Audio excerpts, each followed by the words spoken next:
5ই আগস্টের পরে আমার মনে হয় এটা আপনাদের সাথে আমার আর আলমের প্রথম দেখা। এর আগ পর্যন্ত রাজপথে ছাত্রদের সাথে আলমকে দেখেছেন এবং এরও আগে আমরা কতটা নির্যাতিত হয়েছি আমরা জানি। আপনারা মাঝে মাঝে দেখেছেন আলম ডিবি অফিসে যায়, ফেরত আসে, তো সেইটারও অনেক অন্তর্নিহিত কারণ ছিল। সেই ডিবি অফিসে আমরা যেতাম হাজিরা দিতে, কিন্তু আমরা এরকম ভাবে বেরোইতাম যে আমরা দেখা করতে গিয়েছি।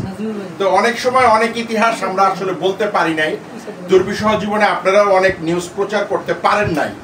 কিন্তু আমরা 5ই আগস্ট পরবর্তী পর্যায়ে দেখেছি যে অনেকেই জার্সি বদল করে অনেক বেশি দলপ্রিয় হয়ে গেছে। সেদিন আমাদের জাসাসের বাবুল ভাই বলছে যে বিএনপি হন, একটু ধীরে ধীরে হন, আস্তে আস্তে হন, হুট করে সবাই বিএনপি হয়ে যান না।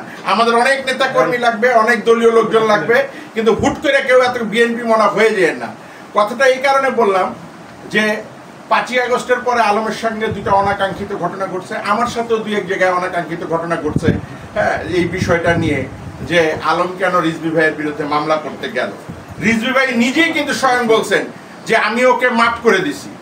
একজন নেতা যখন বলে আমি তাকে মাফ করে দিয়েছি, সেখানে কর্মীরা কে এত আলোচনা করার জন্য? কথাটা এই কারণে বলছি যে আলম কিন্তু বললো যে আমি রাজনীতি থেকে সরে এসেছি।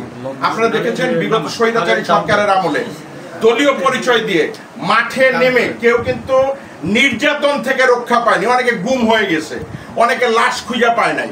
সেই জায়গায় আলম কিন্তু মাঠে ছিল, প্রতিবাদ করছে। এইবারও কিন্তু আন্দোলন সাকসেস হয়েছে। মাথায় নেন, ছাত্র জনতার বৈষম্য ট্যাগ দিয়া যদি বিএনপির নাম দিয়ে মাঠে থাকতো, কত হাজার মানুষ যে মারা যেত তার কোনো এখতিয়ার থাকতো না। তার মানে কি, নামের বাইরে গিয়ে আন্দোলন করার লোক কিন্তু ছিল আলম। তো সেই জায়গায় আজকে সে রাজনীতি ছেড়ে দিচ্ছে। কারণ ওই যে বললাম যে অনেকেই আছেন যারা এখন রাজনৈতিক লেবাসে অনেক কিছু করবেন, এটা দুঃখজনক আমি মনে করি। আর মাহবুব ভাই, আমরা নির্মাতা, আমাদের ব্যক্তিগত হয়তো দলীয় পছন্দ অপছন্দ থাকতে পারে। 17 বছর না আরো বেশি নির্যাতিত।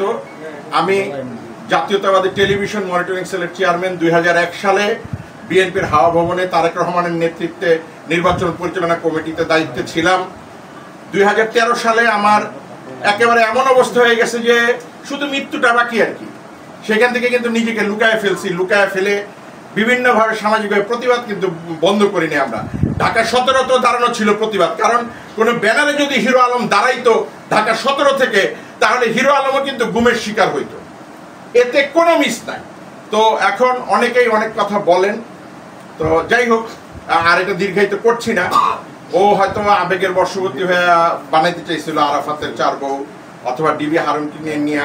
কিন্তু আমি মনে করি আমাদের দেশে আমরা যারা শিল্পী, ডিরেক্টর, আমাদের রাজনীতি চর্চাটা করাই মনে হয় একটা দুর্ভাগ্যজনক বিষয়। আপনারা দেখবেন যে যখন যে সরকার আসে, যদি আমরা শিল্পীরা, নির্মাতারা না, এখানে গাজী মাহবুব ভাই আমার সাথে মনে একমত হবেন যে ওই সরকারের কাছাকাছি যদি না থাকে বা হয়, কাজকর্ম কিচ্ছুই পাবেন না।